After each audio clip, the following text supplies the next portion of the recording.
Welcome to the third video in the series, 3 Keys to Cracking the History Code. My name is Terry Johnson and I'm your host today as we continue to explore this fun topic. But first, let's do a brief recap. It's difficult for a history curriculum to cover every event and angle of history.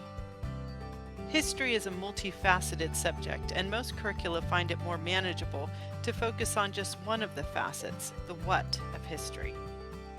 But history is a story, and a story has several key elements, which are characters, plot, setting, and context. In other words, the who, what, where, and when. Your history program should have the what covered, which is the plot, the sequence of events. That is what it's designed to do. But what about the other 3 elements? Last Tuesday, we discussed the who of history, which is best covered by adding in a couple historical biographies each month to read aloud together. This is both a fun and easy addition to any homeschool day. Then on Friday, we covered the where, or the setting of history, which can be addressed by providing historical outline maps for your kids to label and color while studying a historical event. Here's an additional tip for you. To really pack some punch, complement your historical outline maps by comparing them against a modern-day globe, which is your best choice because there's no distortion, or a wall map, and your kids will learn a ton of geography at the same time. If you haven't watched the first or second videos yet, you can do that now. This third video will be waiting for you when you get back. Today, we're talking about the context, or the when, of history. Let's get right to it. Learning the context, or the when, of history is like setting the stage. We find out a little about what has gone on before to bring us to this point. We might even find out what is going on in other places at the same time. Learning the when allows us to understand the story better.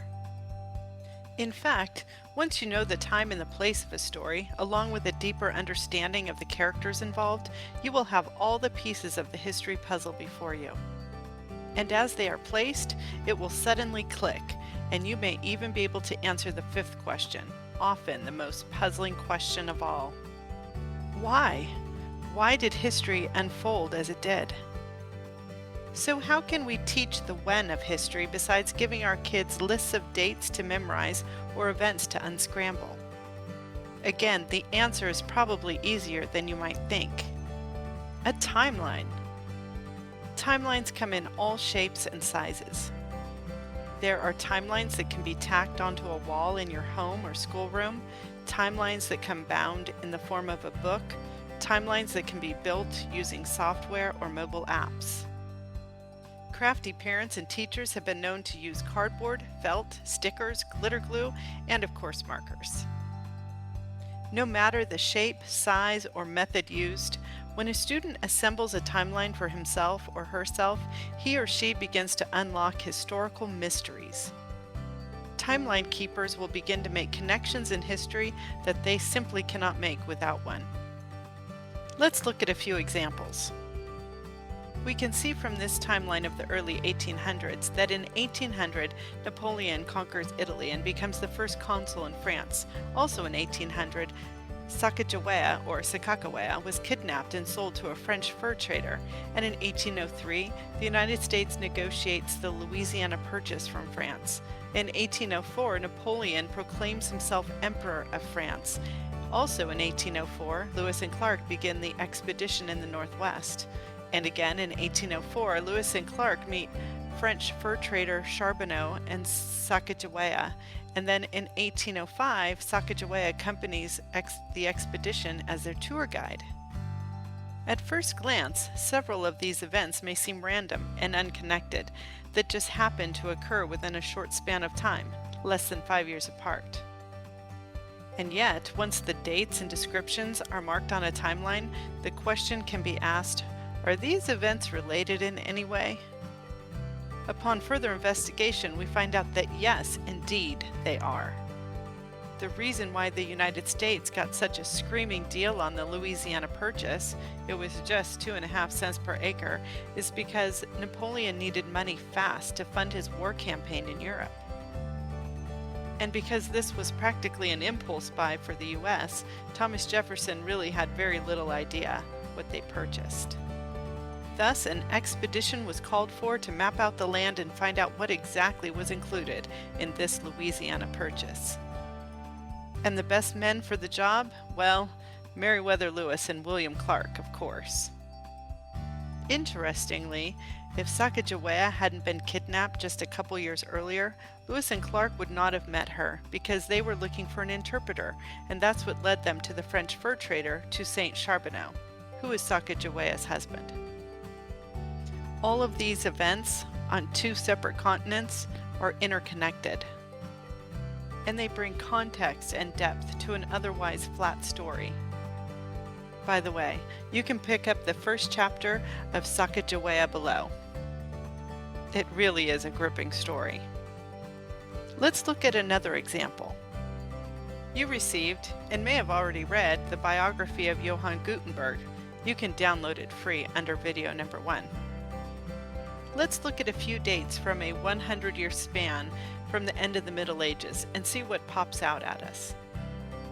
In 1420, Brunelleschi begins work on the Duomo, or the cathedral in Florence, and in 1450, Florence becomes the center of Renaissance arts and learning under the Medicis. In 1453, the Turks conquer Constantinople, ending the Byzantine Empire and the era known as the Middle Ages. In 1454, Gutenberg begins printing indulgences for the Catholic Church to fund his more important project, the printing of the Bible. In 1455, having invented printing with movable type at Mainz, Germany, Johann Gutenberg completes the first Bible. In 1492, Columbus sails west in hopes of finding a sea route to India. In 1497, Vasco da Gama sails south around the southern tip of Africa and discovers a sea route to India.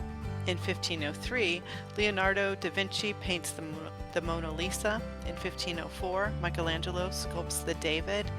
In 1517, Martin Luther nails his 95 Theses to the Wittenberg church door and starts the Reformation in Germany. Wow, there are so many connections here. But we don't readily see them unless we write them down. What connections do you see? There are several, but I'll just mention a few.